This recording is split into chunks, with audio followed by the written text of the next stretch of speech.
you don't let her get her eye past you. Yeah. Because she's challenging you right now. She's using her fear to test you.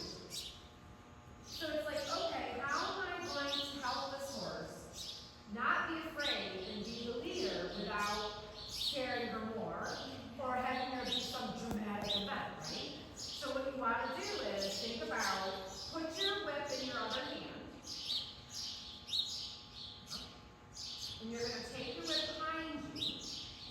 And you're going to turn your back a little to her, and you're going to put her around in a circle. Don't look at her. Look at her butt. Look at her butt. That's it. Keep her coming up around you. And then now, put the whip next time, do one more time, and then when you have her come around you, put the whip up in front and halt. And plan it out. You want to halt her when she's parallel to the wall. Good. Good. Tell her, good girl. That's it. Think about being in her triangle. So remember where the eye is focusing. See her eye, and what you want to do is you want to be able to stand where you can generally see her eye, okay? So this is better. So now she's not leaning on you with her shoulders, right? Yeah. You don't feel the pressure. So if you start to feel them push or put pressure into you and not even touch you, where you feel that you need to move away, that is the moment the horse says, I'm the leader. So any movement you make away from the horse invites them into your space.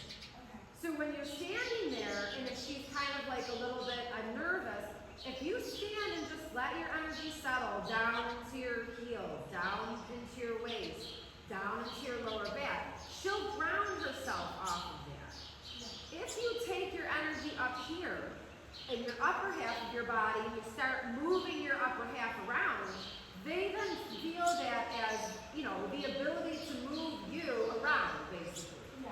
So if you have a horse who's acting afraid, they're testing you to see if they can either move you out of the way or if you're going to help them through it. If you feed into her fear and fall back or shift out of the way, she's now, the horse, realized through flight, everything needs to move because you reacted and she's got to react now because holy crap, there's a mountain lion coming. So you have to think about, when a horse is fearful, they're using that as a mechanism to move you around. Okay? So that's your moment to say, okay, I know, you're learning that when you set the balance up for the horse to stand somewhat square, she's not quite there, but she's standing quietly, and that's okay, that was your body language because you turned, so just have her go around you.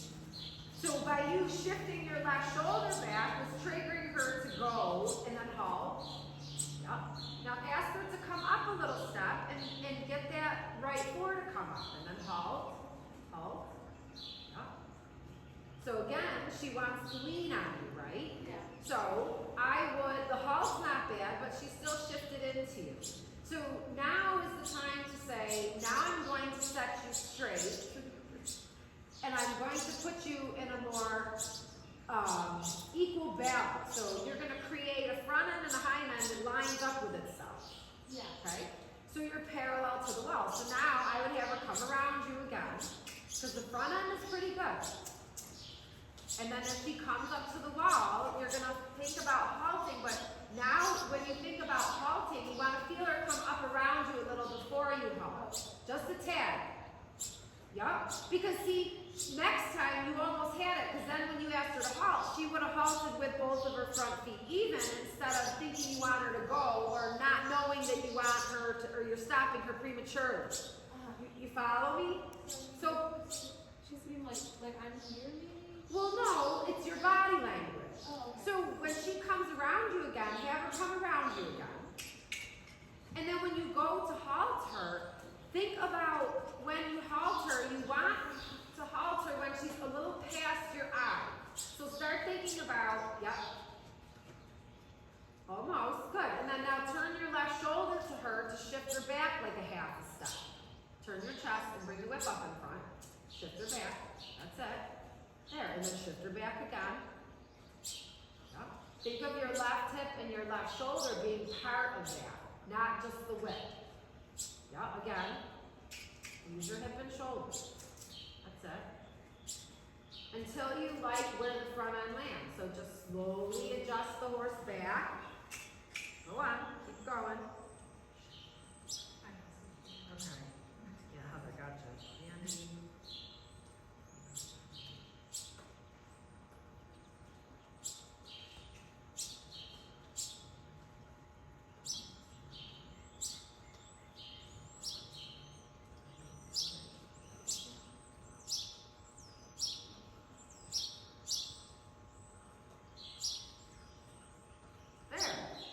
And now the problem is she's got your number because she's still leaning on you.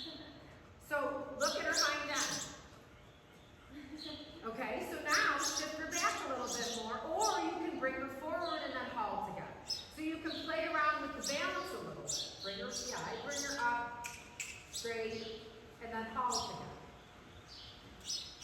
Yeah, and then it's fair. The front end is neat, you know, it's okay, but we obviously would want her a little bit better, but at least now she's not pushing herself into you and fall, you know, and kind of moving you out of her space. Yeah. Okay?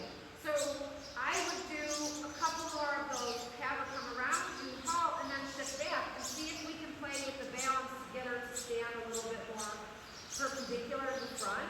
Yeah. And when you do that, when you ask her to go back, you're going to use your whip is connected to your arm, is connected to your shoulder, is connected to your hip.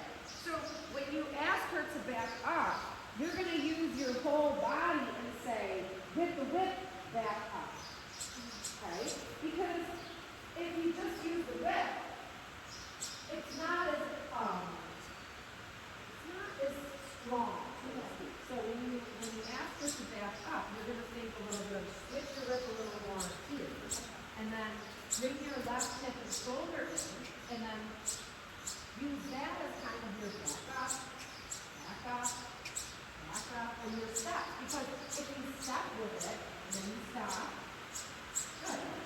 Fair, you know what I mean? But that's better. So when you're using your whip, it's not just, you have to bring this part of your body into it. So, and then when you stand here and you face her, okay, now your back is in center. Then you turn back here, and you're going to step back a little bit. Then you take your whip behind you, and you bring your left shoulder back. And then that means to go. Now here, think stop square and bring the whip up in front. Then shift your body a little bit. Oh, yep, that way. Because then you're going to say, back up now, as you shift. Yep, and then you follow her, and then you stop. So here's your neutral. Okay, now you're going to step back to the, yep, and then you ask her to go. Good, and then catch up with her. Yep, and then stop and think neutral again. Good, now shift. Touch your chest. So as you shift, she should be moving, so you should be using your whip. Okay, and then neutral. Yep. And then now turn and face ahead, but don't ask her to walk yet. And then now take your left shoulder back, only your shoulder. Yep, and then cut.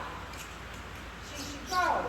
So your left shoulder coming back is telling her to go. Your left shoulder going in front of her is telling to back up. So this is you have two neutral positions. This is neutral position 1, or whatever. And then this is another neutral position.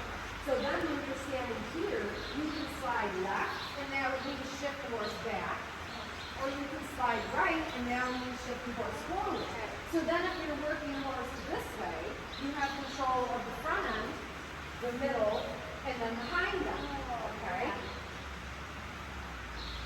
And then if the horse is paying attention to you with their eye, then they should be following your lead. You know what I mean? And then so here, you can choose, like, if you look at her and say, okay, I want to fix this front end because she's leaning on you, she's acting like things are spooky and blah, blah, blah. So you can do one of two things. You can either bring her around, you want to circle again, you can walk straight, or you can ask her to shift back and line her back up with the wall. So you have 3 options. None of them are like right or wrong. You just have to kind of think, how am I going to get her back to that point where she's parallel to to the wall, and I can influence her front and back without a lot of drama, right? Yeah. So, you know, sometimes we don't want to necessarily challenge them, because if you challenge them, you have to be up for the challenge. So if it's something like, here, you don't really know how to push her back to the wall, you should bring her around and then halt her and then use the back and forth exercise to refine that back. Yeah. Until you feel that you can shift her back and forth, you know, and move the shoulders around. And sometimes you gotta begin and try. But the one thing, the mistake you made, was you didn't wait till she was up with you, right? She was a little behind you, right? So try again. So think when you want her to stop, bring her, when you'll have her stop when she's coming up and around you. Because now she's lagging. That's okay, that was good though, that was better. You were more attentive. And look, the front end and the hind end are almost perfect. Yeah. You see? So you just have to kind of play with the balance until you get what you want. But you have a couple things. You either move it over, you know, what I would have done when she was doing that, because I know how to do it, I would have been like, okay, yeah, no, we're not going to deal with this, and you're going to move the shoulder over, and then we're going to stand square, and we're going to figure this out. But because you're not there yet, you use another exercise and bring her around. So there's a lot of different ways to get the same answer. And but at some point you want to be able to move the shoulders away from you. You know what I mean? So that's good. Good job. So play around with that again. Just have her come around you and then halt.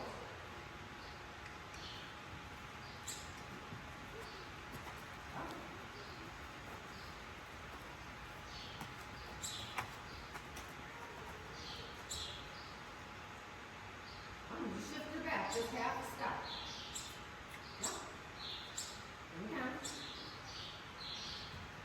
A little less. Because remember, you only wanted to take a half step, right? Yeah. So in your energy, as you ask her to move, you have to think half a step, not full step. Yeah. Right? Yeah. So you can say, your body language tells her, try the camera, your body language tells her how much you want her to move or how little you want her to move. So like if I'm saying, I want half a step, and I'm just going to kind of gesture half a step, but she's obviously stepping a full step. So whatever, we'll just keep playing with it. I'll straighten her out because she's leaning into me. Fair. So she was starting to drop the shoulders inward. So as she was doing that, I shifted her back over and lined her back up. Still not perfect, but better than it was. Yeah. So as the horse starts to shift its balance into you, or the haunches go into you, they're no longer using their top line. Because now the body is broken in half. So when the body breaks in half, or it not breaks in half, but separates from itself, you're trying to keep the shoulders and the hind legs on the same line. Yeah. So you create a balance where the back is then lifted and carried, because both feet being on a parallel line lines up so the horse can use its core. Yeah. Okay? So if they're not using or lining up, you're not going to get close to accessing anything in the middle. So you have to have a base support, which is why I shift the balance to get front and back and then stand square. Yeah. You have to establish a base support to be able to even access anything in the top line. Yeah. But you're not really going to access the top line until you access the midline, which is your core and your rib cage and all of that, okay? So you have to establish that first to then develop this to then have that, okay? Yeah. So you're always trying to line the horse up like that. And then here, like she's looking away. So her just looking away and see where she braced and then the shoulder moved a little bit. So when the horse is looking away, all the balance is coming, or everything's leaning into you. So that's where you want to say, you know, don't look away from me. So you can even add a little bit of vibrating the neck a little bit to shift the left fore back a little. Nope, see, and then she wants to, too much. You see, it's like, so then she wants to lock into me here. Come on.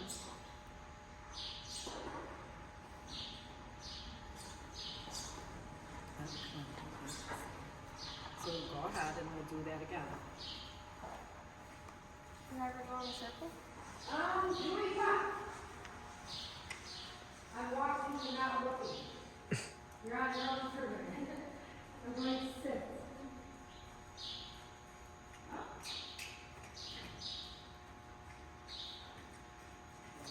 Up and around and then feel it coming up and then look at the front end. See? But it's that finding that point of balance where the horse is with you, not ahead of you, and not behind